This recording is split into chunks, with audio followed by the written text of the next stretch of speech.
According to a new report from the Washington Post, the CEO of the NRA, Wayne LaPierre, wanted the gun lobby to buy him a $6 million house in Texas, in part over fears for his safety after the Parkland school shooting last year.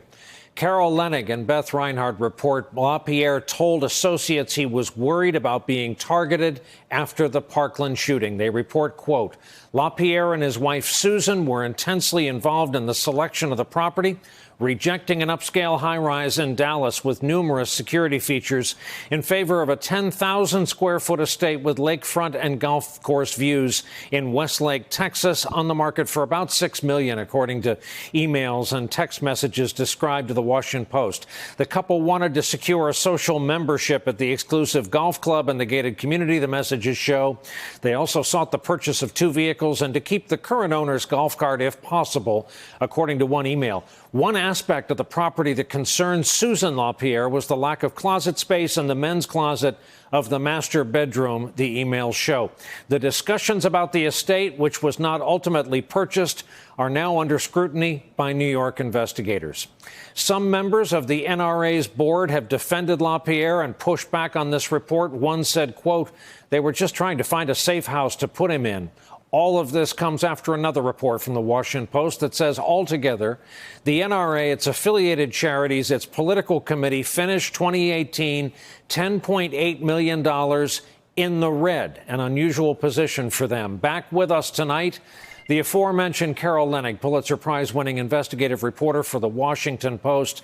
And Carol, to start with, if you could separate yourself from your work, what is contained in your work that I understand threatens their nonprofit status? It's pretty serious, Brian, because if some of the things that we're seeing, we know the attempt to purchase this property is real. We know about designer suits and $500,000 in private jet trips to the Bahamas and Italy. But if these things are being done that do not have a business purpose, the NRA's nonprofit status, which is critical to its continuation, is in serious jeopardy. And what's worse is if Wayne LaPierre was trying to conceal this from the board, the committee that has a fiduciary duty to review what he's doing, if this was concealed in some way, you could make the argument that it was a conspiracy to use the funds in this way and keep those that are responsible for reviewing him from doing so. This is a really big problem for Wayne LaPierre, and we will see in coming days what investigators find next. But the pattern is worrisome because of the way the expenses were made, using a third-party vendor, this Ackerman McQueen ad firm, as they tried to do with this house. Given your depth inside this story, is this just a case of peculiar timing where we have trouble at the nation's leading gun lobby at a time when public attitudes toward gun control are changing and perhaps rising?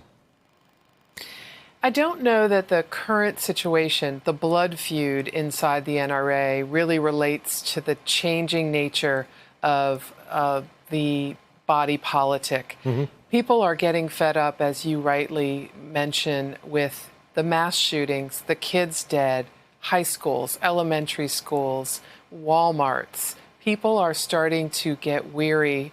We've always wondered in our newsroom what exactly is going to be the moment when people throw up their hands and say, this is enough. But the weariness of it is growing. However, I don't think that is related to what's going on, Brian, at the NRA. I think what's going on there is some people got fed up with the way the spending decisions were being made and said no more. Chief among them actually was Oliver North, who this spring, as president of the NRA, tried to get the board to look into this and was essentially beheaded politically by Wayne LaPierre and escorted out the door.